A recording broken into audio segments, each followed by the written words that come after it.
Hello, Olympics and Paralympics fans, and welcome to Keep the Flame Alive's History Moment, where we look at the past editions of the Games. All year long, we will be looking at Chamonix 1924, which is billed as the first Winter Olympic Games and is celebrating its 100th anniversary in 2024. I'm your host, Jill Jarris, joined as always by my lovely co host, Alison Brown. Alison, hello, how are you? Bonjour. Comment Bonjour, ça va? bien. Yes, so we're talking Chamonix and we're going way back in time. So I'm going to mention sources a little bit. For this time around, we've got Olympedia, Olympics.org, and a great little article I found called Isn't It True That the Top of Mount Olympus is Covered in Snow? Pierre Coubertin and the Winter Olympic Games by Sebastian Kuhn. We'll throw a link to that in the show notes. But we're going back to how did we end up with a Winter Olympics? So Chamonix 1924 was technically not the first Winter Olympics. Hmm. The Winter Olympics was not called that until the IOC meeting in June 1925. And winter sports had appeared in the Olympics in London 1908 with figure skating and ice hockey in Antwerp 1920. Okay. So, what exactly was Chamonix 1924? Well, the idea of a Winter Olympics was part of the beginning, part of the very idea of the Olympic movement. And its first advocate was Victor Balk. He was a Swede and he was part of the first Olympic Congress in 1894. He became very close to Pierre de Coubertin. So we've got a Swede and a Frenchman becoming friends. Always a good start to a story. Balk was also president of the International Skating Union, and he pushed for skating to be added to the program from the start. It finally made it in 1908, not by any great lobbying, but because London had an artificial ice rink available, unlike previous host cities. But the skating competition took place in October, months after most of the rest of the competition had ended. Oh my goodness. It's just kind of like, oh, here's an add on. We'll call it Olympics. Right, because they had an artificial ice rink, but it didn't really work in June. Had to be a little chillier. So it also seems from everything I read that de Coubertin was not a huge fan of winter sports. He liked his competition to have a real world application. So he was a fan of military patrol, as it was called back in the day, which looks a lot like today's biathlon. But luge and bobsled, he called, quote, worthless and useless. Really? He said they were useless. Whoa. You can use them in That real is a life. hot take, Pierre. And every time the idea of let's do a Winter Olympics came up, de Coubertin would say no. And if he's saying no, you know it's going to not happen at this point in Olympic history. So Balk turned to his Scandinavian comrades and formed the Nordic Games. It was first competed in Stockholm in 1901, and it showcased winter sports and promoted tourism to Sweden. The idea that is that it would travel around the different Scandinavian capitals. And the first edition was extremely successful, and de Coubertin began to warm to the idea of including winter sports in the Olympics, which really led to the inclusion of figure skating in 1908. Yeah, once he sees somebody encroaching on his territory, Right? he starts looking at it different. And shocking that the Nordic Games were popular. I mean, you get a bunch of Swedes and Norwegians and Finns just throwing snow at each other. That's good times. And the Nordic Games were successful until politics came into the mix.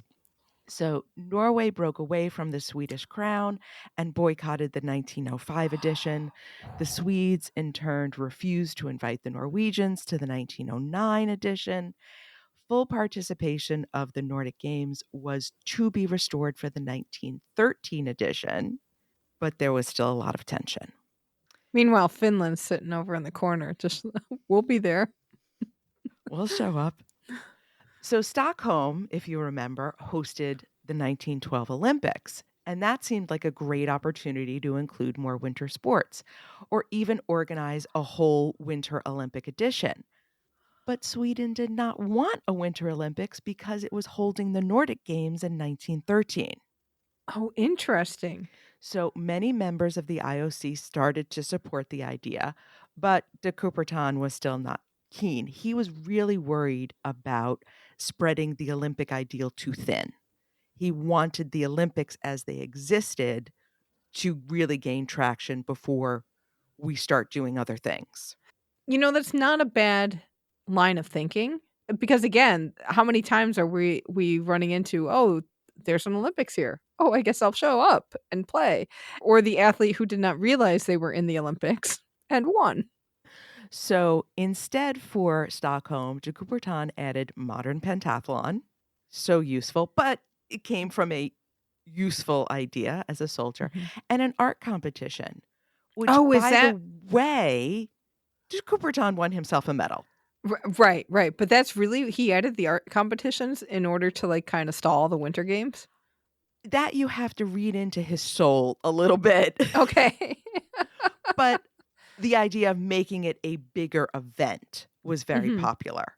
Okay. So let's throw the art competition in. And by the way, here's some art and poetry for the competition. But I put it in anonymously. Now, at this point, Balk changed his mind about the Winter Olympics Okay. because he had created the Nordic Games and that was his baby. So he thought if they got sucked into the Winter Olympics, the Nordic Games would collapse, which is in fact what happened. The last Nordic Games were competed in 1926. Oh, So we still haven't given up. Organizers for Berlin 1916 proposed the skiing Olympia to happen in the Black Forest, but obviously that idea was canceled with the rest of those games because of World War One. So after the war, when the IOC met in 1921, the idea of a winter sports festival came up. Pierre is stubborn, but he sees the writing on the wall and he says, okay, you know what? This is an important discussion. We're going to have a separate Congress to talk about this. And then it just never happened.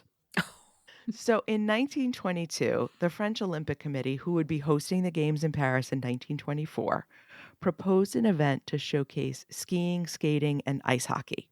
So okay. those federations got together with the French Olympic Committee and said, let's do something. Let's put on a show in the barn. And the Swiss and the Canadian Olympic Committee jumped on board, and the IOC begrudgingly agreed to provide special patronage for the event.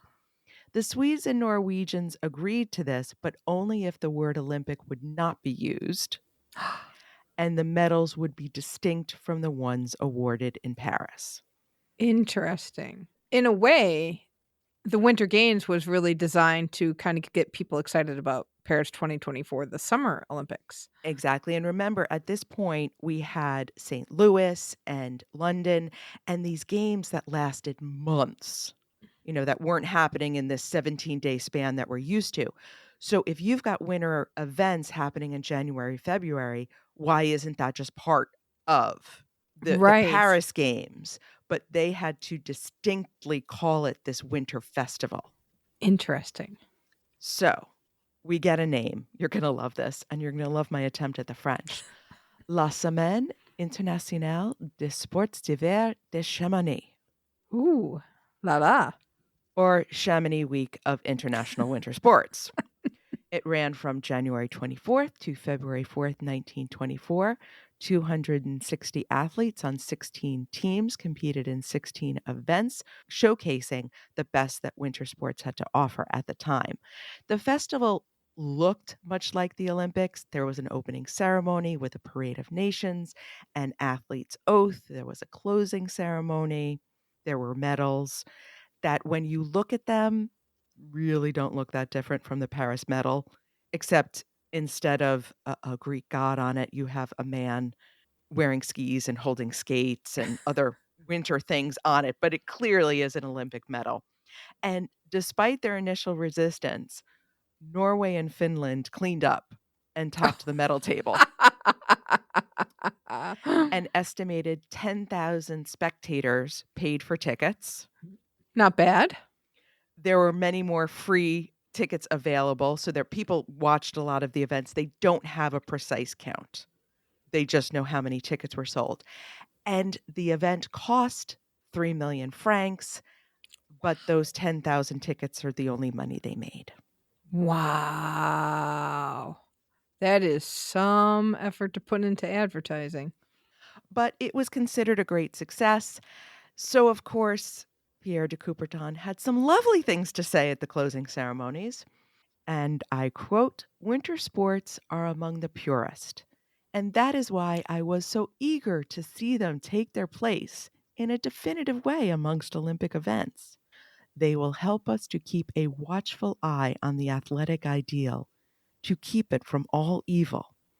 In practice, there are, of course, great difficulties in carrying out this plan, but an initial experience like this one we have just had is a precious advantage." Wow. So at the IOC Congress in 1925, Pierre de Coubertin retired. He was succeeded by Henri de Bella Latour, and Count Bella Latour had no objection to the Winter Olympics. And the membership, because of de Coubertin's retirement and kind of change of tune at the closing ceremony, decided to change the charter. The Winter Olympics became official and would run the same 4-year cycle as the Summer Olympics until 1994. And the IOC retroactively proclaimed the festival in Chamonix the first Winter Olympics in 1926, at the same time that it awarded the second Winter Olympics to San Moritz for 1928. Wow. One little note on that proclamation, which I just cannot pass up. In the 1925 proclamation, they did not call Chamonix the first Winter Olympics.